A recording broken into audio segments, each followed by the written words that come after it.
ವಿಜಯಪುರ ಜಿಲ್ಲೆಯಲ್ಲಿ ಮತದಾರರ ಪಟ್ಟಿ ವಿಶೇಷ ಸಮಗ್ರ ಪರಿಷ್ಕರಣೆ ಪ್ರಕ್ರಿಯೆ ಯಶಸ್ವಿಯಾಗಿ ಪೂರ್ಣಗೊಂಡಿದ್ದು, ಕರಡು ಮತದಾರರ ಪಟ್ಟಿಯನ್ನು ಅಧಿಕೃತವಾಗಿ ಪ್ರಕಟಿಸಲಾಗಿದೆ ಎಂದು ಜಿಲ್ಲಾಧಿಕಾರಿ ಡಾ ಕೆ ಆನಂದ್ ವಿಜಯಪುರದಲ್ಲಿಂದು ತಿಳಿಸಿದ್ದಾರೆ.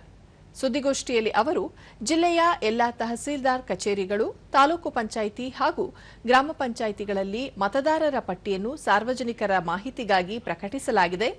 ಆಕ್ಷೇಪಣೆಗೆ ಸಲ್ಲಿಸಲು ಸೆಪ್ಟೆಂಬರ್ 23ರವರೆಗೆ ಅವಕಾಶ ಕಲ್ಪಿಸಲಾಗಿದೆ ಎಂದರು. ಕರಡು ಪಟ್ಟಿಯಲ್ಲಿ ಹೆಸರಿಲ್ಲದ ಅರ್ಹ ಮತದಾರರು ನಮೂನೆ 6ರ ಮೂಲಕ ಮತದಾರರ ನೋಂದಣಾಧಿಕಾರಿಗಳು ಅಥವಾ ವೋಟರ್ ಸರ್ವಿಸ್ ಪೋರ್ಟಲ್ ಮೂಲಕ ಹೆಸರು ಸೇರ್ಪಡೆಗೆ ಅರ್ಜಿ ಸಲ್ಲಿಸಬಹುದು. ಅಕ್ಟೋಬರ್ 1ಕ್ಕೆ 18 ವರ್ಷ ತುಂಬುವ ಮತದಾರರೂ ಕೂಡ ಅರ್ಜಿ ಸಲ್ಲಿಸಲು ಅರ್ಹರಾಗಿರುತ್ತಾರೆ ಎಂದು ಹೇಳಿದರು.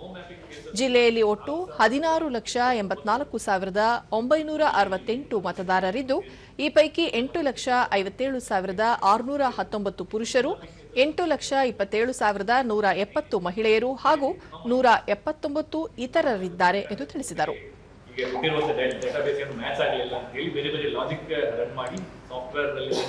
ಇದು ನಮಗೆ ಒಂದು ಪಟ್ಟಿ ಜನರು ಈ ಅನಾಮಲೀಸ್ ಕ್ಯಾಟಗರಿನಲ್ಲಿದ್ದಾರೆ.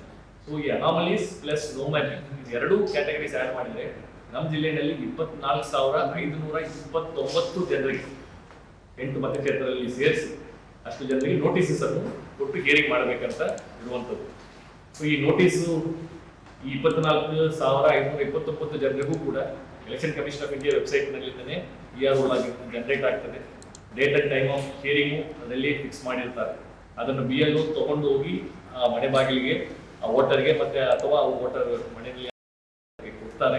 ಕೊಟ್ಟಿರುವುದಕ್ಕೆ ಅವರು ಫೋಟೋವನ್ನು ಕೂಡ ಆ್ಯಪ್ನಲ್ಲಿ BLO ಆ್ಯಪ್ನಲ್ಲಿ ಅವರು ಅಪ್ಲೋಡ್ ಮಾಡಬೇಕಂತ ಇದೆ.